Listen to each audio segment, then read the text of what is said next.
Menyajikan puisi rakyat secara lisan dan tulisan. Kompetensi dasar menyajikan puisi rakyat yaitu 4.10, mengungkapkan gagasan, perasaan, pesan dalam bentuk puisi rakyat secara lisan dan tulisan dengan memperhatikan struktur, rima, dan penggunaan bahasa.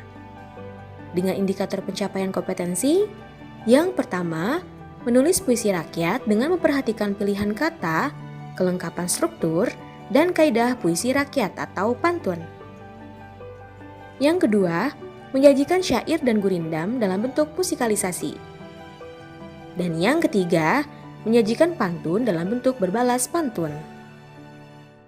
Setelah menyelesaikan kegiatan pembelajaran tentang puisi rakyat, pada bagian akhir, kamu diharapkan dapat menyajikan puisi rakyat secara lisan dan tulisan.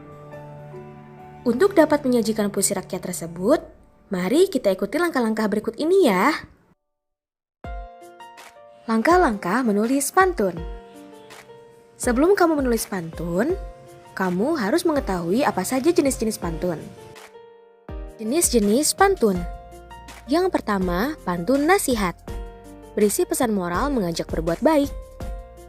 Yang kedua, pantun jenaka. Berisi pantun yang menghibur, bisa berupa saling sindir tapi dalam suasana keakraban dan riang.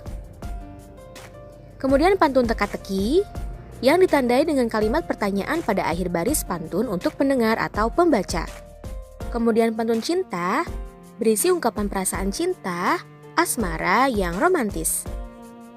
Kemudian pantun agama, berisi pesan moral yang spesifik diselipkan ajaran agama tertentu. Yang keenam, pantun peribahasa, berisi peribahasa dengan susunan tetap. Dan pantun kiasan, berisi pesan yang disampaikan secara tersirat atau tidak langsung. Langkah-langkah menulis pantun. Yang pertama, tentukan ide yang akan disampaikan.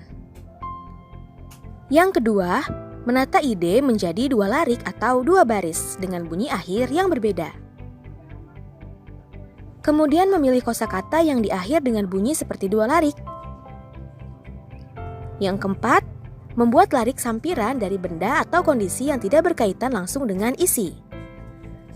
Yang kelima, menata kembali kalimat atau larik dengan rima dari kosakata yang berima sama. Dan yang keenam, menata pantun secara logis. Contohnya, pada baris 1 dan baris kedua itu dikosongkan ya.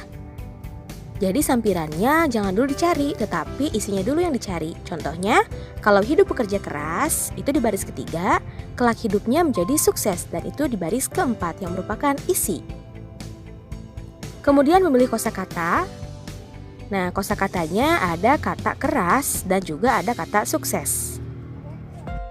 Adapun kata dengar bunyi akhir yang sama secara utuh, dari kata keras itu ada kata beras, deras, keras, mengeras, peras, memeras, teras, dan juga waras.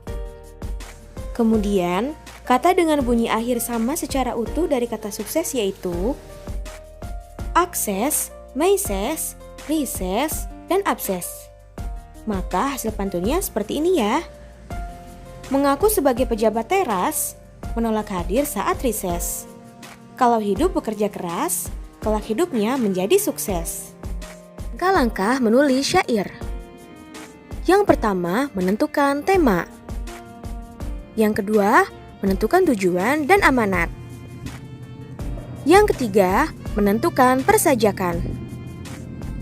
Kemudian menuliskan kata kunci, mengembangkan ide, dan menggunakan gaya bahasa. Misalnya kita sudah menentukan tema, yaitu pentingnya mencari ilmu. Nah, langkah selanjutnya kita harus menentukan tujuan dan amanat syair yang akan kita buat. Contoh tujuannya yaitu menyadarkan manusia akan pentingnya mencari ilmu. Dan amanatnya, manusia harus menyadari bahwa mencari ilmu adalah hal yang sangat penting. Setelah kita menentukan tema, tujuan, dan amanat, langkah selanjutnya adalah menulis kata-kata kunci pada tiap baitnya. Contohnya, tiada guna, sengsara, bahagia, ilmu kuncinya. Dari langkah-langkah yang kita lalui tadi, hasil akhirnya adalah seperti syair berikut ini ya. Kesana kemari tiada guna, sengsara dunia karena bodohnya. Jika ingin hidup bahagia, menggenggam ilmu adalah kuncinya. Nah, dari 4 lirik atau 4 baris tersebut, kita sudah ketahui ya bahwa syair itu semua barisnya adalah isi dan bersajak AA, AA. Jenis-jenis syair. Yang pertama, syair panji. Syair yang menceritakan kejadian, keadaan, ataupun orang-orang yang berada di dalam suatu istana kerajaan. Kemudian syair kiasan, yaitu syair yang berisi tentang perumpamaan terhadap suatu peristiwa tertentu. Syair romantis, yaitu syair yang biasanya berisi tentang percintaan. Kemudian syair sejarah, yaitu syair yang berdasarkan suatu peristiwa, tokoh, ataupun tempat yang bersejarah. Kemudian syair keagamaan, yaitu syair yang berisi tentang ajaran Islam, sufi, riwayat cerita Nabi dan Rasul, serta pedoman hidup agar bahagia di dunia dan akhirat. Langkah-langkah menulis gurindam. Yang pertama, tentukan ide yang akan disampaikan.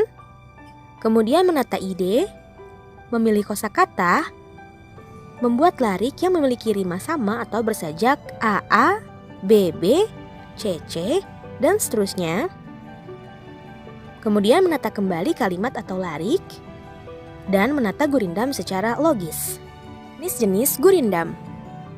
Yang pertama, gurindam berangkai.